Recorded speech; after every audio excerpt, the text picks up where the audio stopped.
स्वागत है सभी प्यारे प्यारे बच्चों का। आप सभी ने नोटिस किया होगा कि हमारे आसपास हमारे बचपन में एक स्पैरो हमें दिखा करती थी, छोटी सी एक चिड़िया हुआ करती थी, लेकिन अब वो दिखनी काफी कम हो गई है। हमारे आसपास शहरों में तो दिखती ही नहीं है, कहीं कभी कभार जो है एक दो उसकी हमारी जो है चिड़िया दिख जाती है। लेकिन ऐसा क्या हुआ कि वो जो हमारी चिड़िया हुआ करती थी, स्पैरो हुआ करती थी, वो अब दिखनी बंद हो गई है। इसका मतलब उनकी जो पॉपुलेशन है वो काफी कम हो गई है। इसी तरीके से हम काफी ऐसे ऑर्गेनिजम्स के बारे में जानते हैं, काफी एनिमल्स के बारे में जानते हैं जिनकी पॉपुलेशन अर्थ पे से अब खत्म हो चुकी है या फिर खत्म होने वाली है। तो ऐसा क्या हुआ कि जो ये ऑर्गेनिजम्स होते हैं कि इनकी पॉपुलेशन जो है धीरे धीरे कम होती चली जा रही है कुछ ऑर्गेनिजम्स की। इसका मतलब इनका जो बर्थ रेट है वो कम होता चला जा रहा है, वहीं जो इनका डेथ रेट है वो ज्यादा होता चला जा रहा है। क्योंकि जो कोई ऑर्गेनिज्म एक बार, कोई भी ऑर्गेनिज्म, चाहे वो प्लांट हो चाहे एनिमल हो या कोई भी ऑर्गेनिज्म हो, एक बार अगर उसने बर्थ ले लिया तो डेथ तो होनी उसकी निश्चिंत है। तो हर ऑर्गेनिजम्स की डेथ तो होनी है, लेकिन अगर उनकी वैसे उस तरीके के स्पीसीज के ऑर्गेनिजम्स की जो बर्थ है वो होना बंद हो जाए, तो बर्थ या कम हो जाए, तो बर्थ रेट कम होता चला जाएगा और डेथ रेट तो अपना बरकरार रहेगा, डेथ रेट बढ़ता चला जाएगा।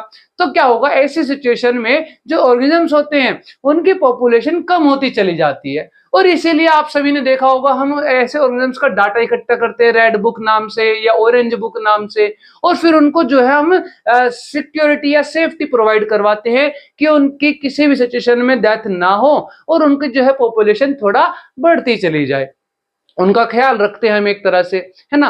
तो ये कह रहा है कि ये क्या जो सिचुएशन एक बनती है हमारी, जिसमें ऑर्गेनिज्म जो है अपनी जो बर्थ रेट है उनकी वो कम होती चली जाती है और डेथ रेट बढ़ती चली जाती है। इसका मतलब वो जो ऑर्गेनिजम्स हैं वो अपने जैसे जो न्यू ऑर्गेनिजम्स हैं उनको प्रोड्यूस कम कर रहे हैं, है ना। और अपने जैसे ऑर्गेनिजम्स को प्रोड्यूस करना ही कहलाता है रिप्रोडक्शन, यानी कि जिसमें हम करते हैं रिप्रोड्यूस, जिसमें कोई ऑर्गेनिज्म रिप्रोड्यूस कर रहा है अपने जैसे ऑर्गेनिजम्स को, उसको कहते हैं हम रिप्रोडक्शन। और ये रिप्रोडक्शन जरूरी क्यों है? क्योंकि अगर रिप्रोडक्शन नहीं होगा तो अर्थ पर लाइफ कंटिन्यू नहीं रहेगी, क्योंकि अगर कोई एक ऑर्गेनिज्म है तो उसकी डेथ होनी है, और वहीं अगर उस ऑर्गेनिज्म ने रिप्रोडक्शन नहीं किया तो धीरे धीरे क्या होगा, उस ऑर्गेनिज्म की स्पीसीज अर्थ पे से क्या हो जाएगी, गायब हो जाएगी। इसलिए कोई भी ऑर्गेनिजम्स की या कोई भी स्पीसीज की जो कंटिन्यूटी है लाइफ पर, उसको बरकरार रखने के लिए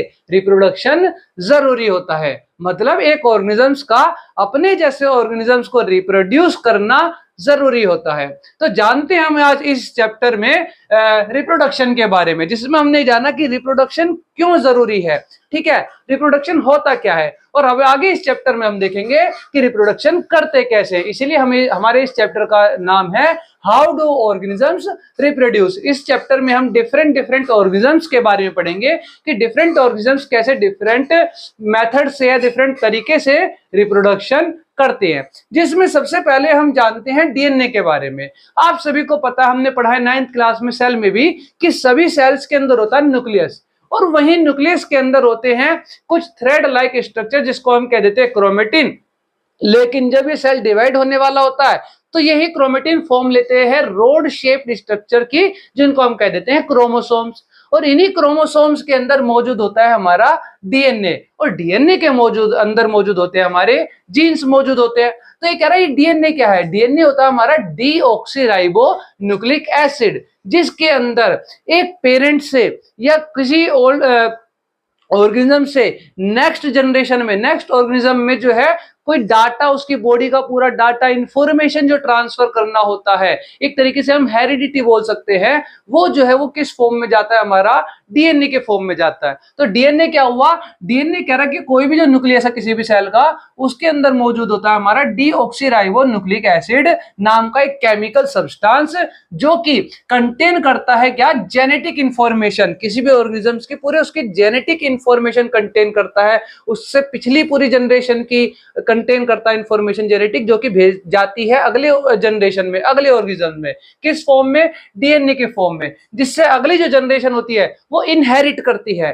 इनहेरिटेंस आता है। इनहेरिट करना मतलब कि अपनी पुरानी जनरेशन की जो डाटा है वो अपनी बॉडी के अंदर स्टोर करना और अपनी बॉडी में उस डाटा से हमारी बॉडी में क्या होती है, हमारी बॉडी डेवलप होती है। तो इनहेरिटेंस क्या हुआ कि कोई भी जो ट्रेट है, ट्रेट्स मतलब गुण, कोई भी गुण, ट्रेट्स वगैरह, या स्किन कलर, या हमारी बॉडी का स्ट्रक्चर, ये सब कहां से आता है, हम में हमारे पेरेंट्स से आता है। तो वो जो पेरेंट्स से कोई भी डाटा या उससे पिछली जनरेशन का कोई भी जो डाटा उसको हम इनहेरिट करते हैं, उसको कहते हैं इनहेरिटेंस। ठीक है, तो ये जो इनहेरिटेंस कर रहे हैं हम, ये उस जेनेटिक इंफॉर्मेशन को, ये हमें किस फॉर्म में आ रहा है, डीएनए के फॉर्म में आ रहा है, पेरेंट्स से नेक्स्ट जनरेशन में। क्लियर है।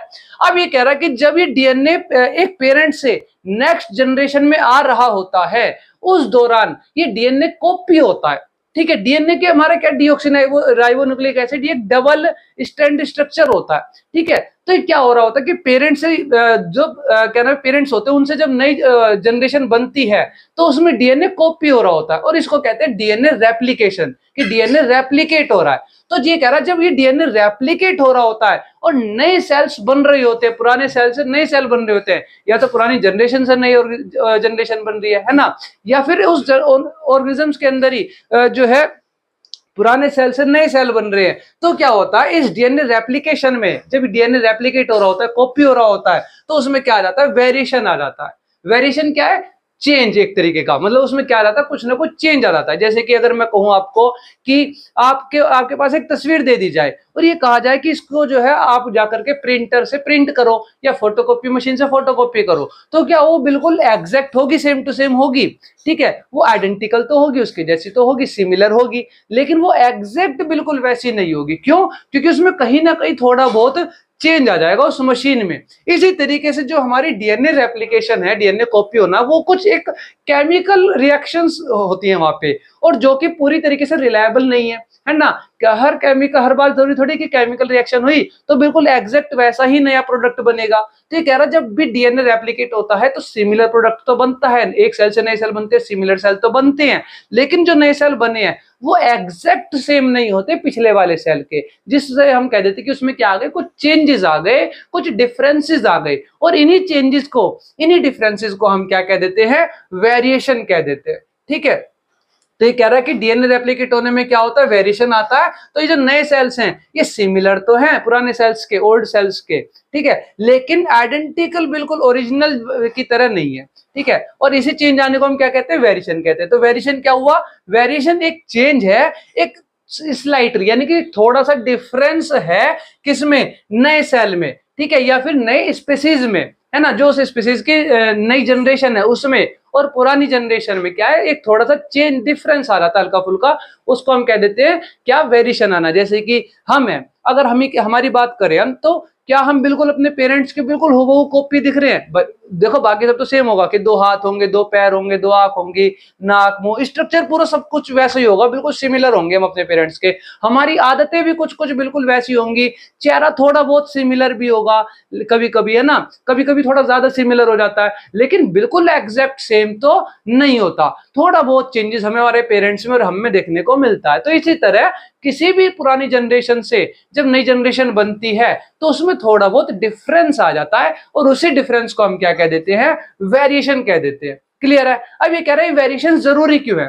कई बार ये कह रहा है कि जो वेरिएशन है, जैसे मान लो हमारे आसपास है, हम सभी ने नोटिस किया है कि पहले जो है जैसे नवंबर, दिसंबर, जनवरी, फरवरी, इन 4-5 महीनों में बहुत ज्यादा ठंड हुआ करती थी, लेकिन अब नवंबर के पूरे मंथ में ठंड नहीं होती है ना, दिसंबर भी आधा चला जाता तब जाकर के अच्छे से ठंड आती है, और जनवरी में भी शुरुआत के 20-25 दिन ठंड रहती है, फिर उसके बाद फरवरी में बिल्कुल ठंड नहीं होती। गर्मी कितनी जल्दी आ जाती है, पहले गर्मी नहीं आया करती थी मई तक, अब फरवरी के एंड में गर्मी आ जाती है पूरी, है ना। तो इसका मतलब क्या हुआ कि कुछ टेम्परेचर में, हमारे एनवायरमेंटल में चेंजेस आ रहे हैं, तो कुछ क्लाइमेटिक चेंजेस आ रहे हैं। तो ये कह रहा है इस तरीके के क्लाइमेट चेंज में, इस तरीके के एनवायरमेंटल चेंज में कोई एक जो ऑर्गेनिज्म है वो क्या करता है, सर्वाइव करता है, और उस सर्वाइवल के दौरान, उस सर्वाइव होने के करने के दौरान उसकी बॉडी क्या करती है, उस एनवायरमेंट को अडेप्ट करती है, अपनाती है, और उस दौरान उसकी बॉडी में भी क्या आते हैं, चेंजेस आते हैं, और वही चेंजेस ट्रांसफर होते हैं, ये वो एक्सेप्टेंस, वो अडेप्टेशन ट्रांसफर होता है नई जनरेशन में। जब वो जो ऑर्गेनिज्म क्या करेगा, अपनी अगली जनरेशन बनाएगा, तो अगली जनरेशन को क्या होगा, उस टेम्परेचर चेंज या उस एनवायरमेंटल चेंज की एडेप्टेशन की कुछ बेनिफिट्स मिलेंगे, कुछ जो है स्ट्रेंथ उसको एडेप्ट करने की पहले से मिलेगी, कुछ वो अपनी लाइफ में जब जिएगा तब एडेप्ट करेगा। इस तरीके से जो अगली जनरेशन होती है वो एनवायरमेंटल चेंज को क्या कर पाती है, एडेप्ट कर पाती है, अपना पाती है। नहीं तो क्या होगा, अगर मान लो कि मैंने अपनी एक लाइफ जी यहाँ पर, है ना, या किसी बहुत ठंडी वाली जगह पर जी मैंने, और जो मेरी अगली जनरेशन होगी अगर वो उसमें जो है स्ट्रेंथ ना है अडेप्ट करने के एनवायरमेंट में, और उसको मैं बिल्कुल गर्म जगह पर ले जाकर के जो है छोड़ दूं, तो क्या वो सरवाइव कर पाएगा? नहीं कर पाएगा। ठीक इसी तरीके से जैसे कि आप समझो कि कोई ऑर्गेनिज्म है, जैसे हम यहाँ दिल्ली में अगर रहते हैं या यूपी में, है ना, नॉर्मल एरियाज में रहते हैं, लेकिन हम एकदम से उठ के चले जाए कश्मीर या लद्दाख वगैरह बिल्कुल ठंडी जगह चले जाए, ठीक है, तो क्या हम वहां पर जो है बिल्कुल एकदम ठीक रहती है हमारी हेल्थ? नहीं, हम बीमार पड़ जाते हैं, जुकाम हो जाता है, खांसी हो जाती है ना, नज़ला हो जाता है, आंखों में भी स्वेलिंग हो जाती है कभी कभार, तो हमारी बॉडी अडेप्ट नहीं कर पाती एकदम से, ठीक है, हमारी बॉडी धीरे धीरे अडेप्ट करती है।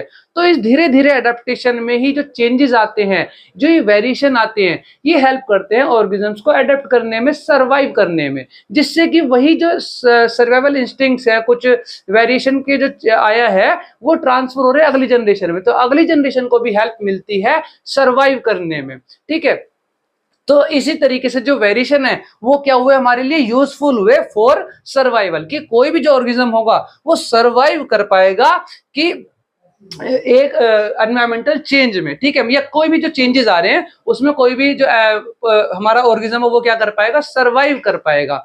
जैसे कि आप मानो कोई भी ऑर्गेनिज्म आपके घर में या कोई हो इस तरीके से, तो पता करना, जैसे मान लो कोई फॉरेन कंट्रीज में रहता है, बाहर ठंडी जगह जैसे रशिया या जर्मन वगैरह में, अमेरिका में, कोई अलग कंट्री में अगर कोई जाकर रहता है, जो यहाँ से बिल्कुल अलग एनवायरमेंट है, अलग जो है वहाँ का टेम्परेचर है, तो क्या होता है वहां पर उन्हें जाने से पहले उनकी बॉडी में कुछ इंजेक्शंस लगते हैं, जिससे कि वो ऑर्गेनिज्म वहां पे जाके क्या कर पाए, सरवाइव कर पाए। तो ये तो वही सेम ऑर्गेनिज्म है जो सिर्फ प्लेस अपना चेंज किया अर्थ पे, तो उसे जो है सर्वाइव करने में मुश्किल हो रही है। लेकिन अगर सोचो कि पहले के टाइम पर कुछ और ही एनवायरमेंटल कंडीशन होती हो, अलग टेम्परेचर रहता हो, है ना, अलग अलग क्लाइमेट रहता हो, और अब की जनरेशन जो है वो अलग क्लाइमेट है, तो फिर भी एक हम ऑर्गेनिजम्स ने क्या किया, सर्वाइव किया ना, किस तरीके से, वहां पे अडेप्ट करके, और वहां पे जो वेरिएशन आया एक ऑर्गेनिज्म में अडेप्टेशन की वजह से जो चेंजेस आए, वो जो है वेरिएशन के चेंजेस या वो वेरिएशन जो है क्या हुए, ट्रांसफर हुए एक जनरेशन से अगली जनरेशन में, जिसने उन्हें क्या किया, अगली जनरेशन को हेल्प मिली सर्वाइव करने में। जैसे कि मानो कोई एक बैक्टीरिया है, ठीक है, उसको आदत है पानी में रहने की, ठीक है, तो ये कह रहा कि काफी सारे बैक्टीरिया है वहां पे, अब वहां पे क्या हो, एकदम से टेम्परेचर बढ़ जाए, तो मोस्ट ऑफ द बैक्टीरिया क्या हो जाएंगे, तुरंत डेड हो जाएंगे, क्योंकि उन्हें पानी में ठंडे टेम्परेचर की आदत है, टेम्परेचर ज्यादा होगा वो बैक्टीरिया क्या होंगे, मर जाएंगे। इसलिए तो कहते हैं कि सब्जियों को घर पे लाके हमें गर्म पानी में उबालना चाहिए। लेकिन अगर कोई वहां पे ऐसा बैक्टीरिया है जिसने अडेप्ट करना सीख लिया है टेम्परेचर को भी, उसकी बॉडी में इतने वेरिएशंस आ गए हैं कि वो टेम्परेचर में क्या कर सकता है, अडेप्ट कर सकता है, गर्म में भी ठंडे में भी, तो क्या वो वहां पे डेड होगा? नहीं, वो सर्वाइव कर जाएगा। इसी तरीके से वेरिएशन जो है ऑर्गेनिजम्स को हेल्प करते हैं सर्वाइव करने में। क्लियर है? तो वेरिएशंस आर वेरी यूजफुल या वेरी बेनिफिशियल या वेरी जो है important for the survival of organisms, not only human beings, all the organisms। Clear है? तो सभी organisms को, जितने भी लिविंग बींग्स हैं, उनको सर्वाइव करने में हेल्प करता है हमारा वेरिएशन, चेंज आना बॉडी में। क्लियर है? अब आगे इसमें हमें जानना है, अभी हमने रिप्रोडक्शन के कुछ बेसिक टर्म्स जान ली, और हमने जान लिया कि रिप्रोडक्शन क्यों जरूरी है। अब आगे हम अगली स्लाइड्स में पढ़ेंगे कि रिप्रोडक्शन ठीक से कि होता क्या और इसके कितने टाइप्स होते हैं। क्लियर है? चलो देखते हैं आगे।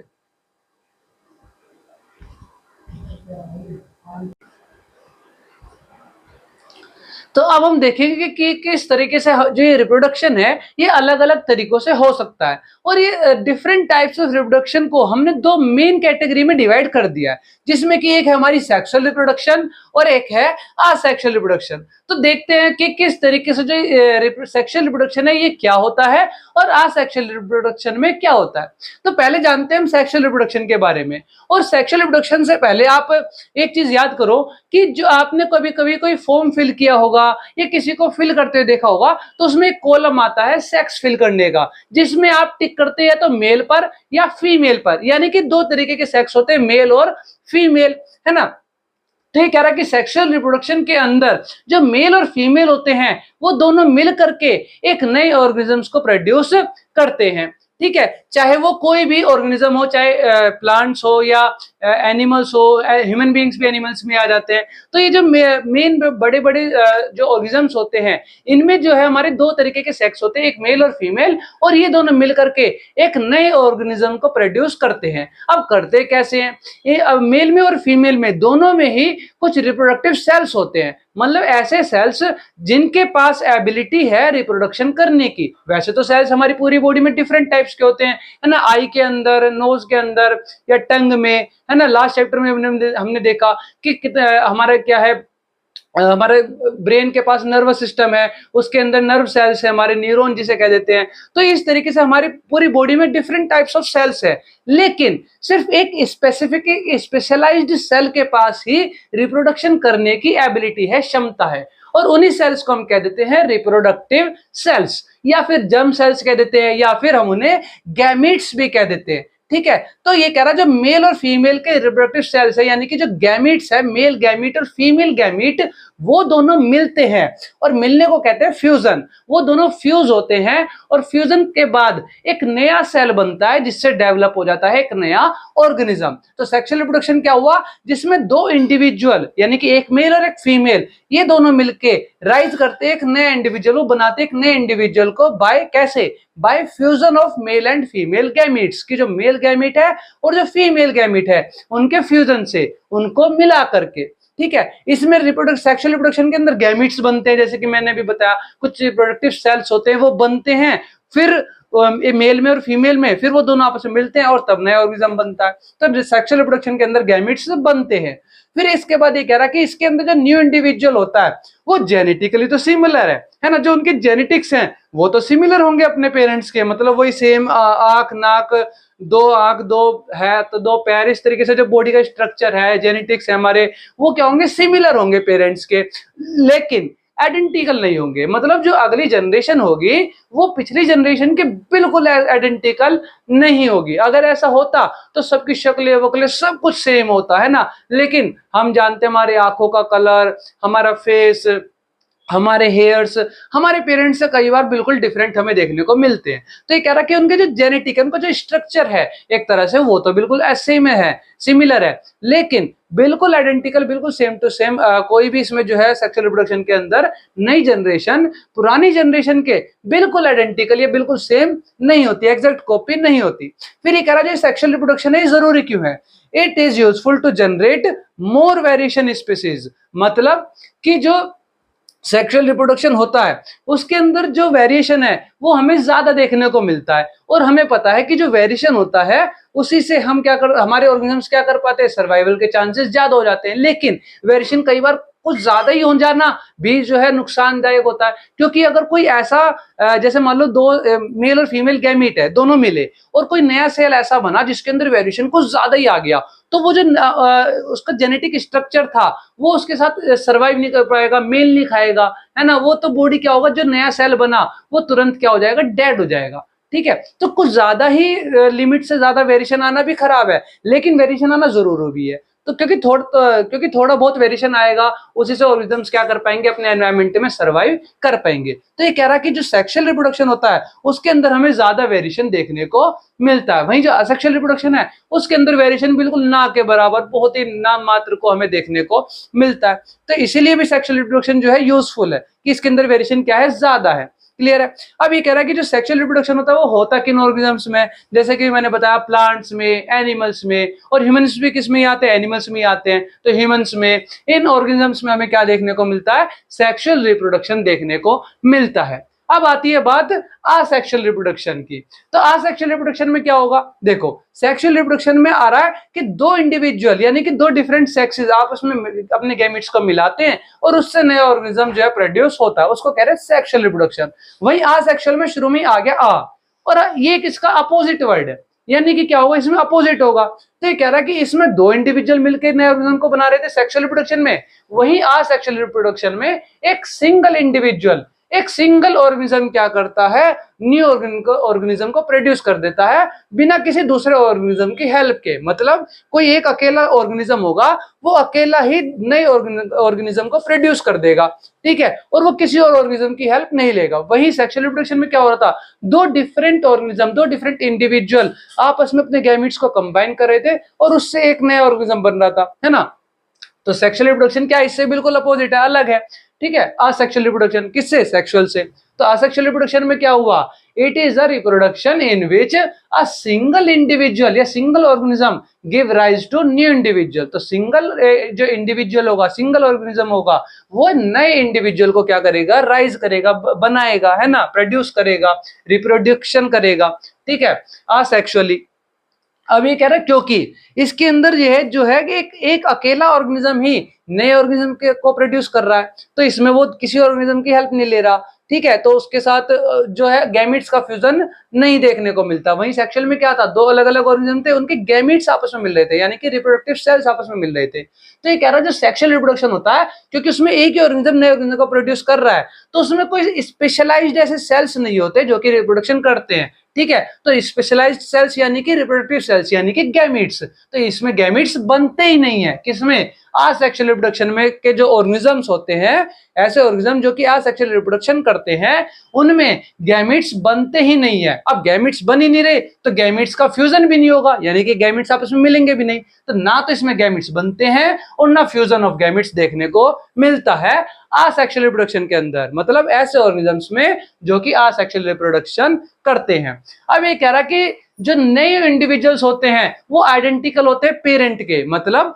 जैसे सेक्सुअल रिप्रोडक्शन में हमने देखा कि जो नया ऑर्गेनिज्म है वो जेनेटिकली तो सेम है अपने पेरेंट्स के, लेकिन बिल्कुल एग्जैक्ट कॉपी नहीं है, बिल्कुल आइडेंटिकल नहीं है, बिल्कुल हमारा फेस मिलता जुलता नहीं है अपने पेरेंट्स से। लेकिन जो असेक्सुअल रिप्रोडक्शन होता है, ऐसे ऑर्गेनिज्म जो असेक्सुअल रिप्रोडक्शन करे, उन इस असेक्सुअली जो न्यू ऑर्गेनिज्म को प्रोड्यूस करते हैं, उसमें जो नया इंडिविजुअल होगा वो अपने पेरेंट के क्या होगा, बिल्कुल आइडेंटिकल होगा, ठीक है। अब आइडेंटिकल बिल्कुल क्यों हुआ, क्योंकि इसमें जो वेरिएशन है वो बहुत ही ना के बराबर 0.1% कह लो एक बार को, कि वो देखने को हमें इसमें मिलता है।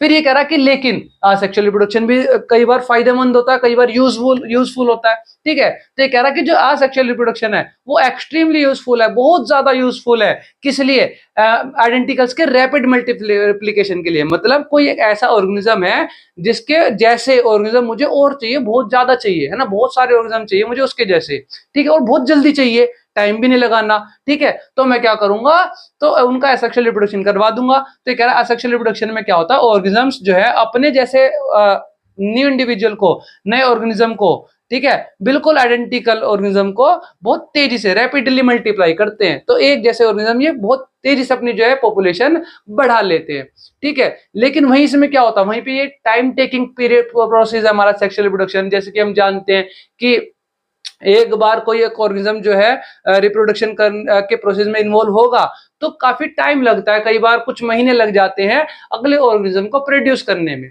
ठीक है, सेक्सुअल रिप्रोडक्शन के अंदर। वही जो असेक्सुअल रिप्रोडक्शन है उसके अंदर जो नया ऑर्गेनिज्म प्रोड्यूस हो रहा है वो बहुत तेजी से होता है, बहुत जल्दी होता है, ठीक है, बहुत कम टाइम पीरियड में ही एक ऑर्गेनिज्म क्या कर देता है, अपने जैसे आइडेंटिकल को, न्यू ऑर्गेनिज्म को प्रोड्यूस कर देता है। क्लियर है। तो इसीलिए ये जो है बहुत एक्सट्रीमली यूजफुल है कि जब मुझे बहुत रैपिड मल्टीप्लिकेशन, यानी कि एक ऑर्गेनिज्म के बहुत ज्यादा ऑर्गेनिज्म जो है अलग अलग बनाने हैं, तो हम क्या करते हैं, वहां पर असेक्सुअल रिप्रोडक्शन करवाते हैं।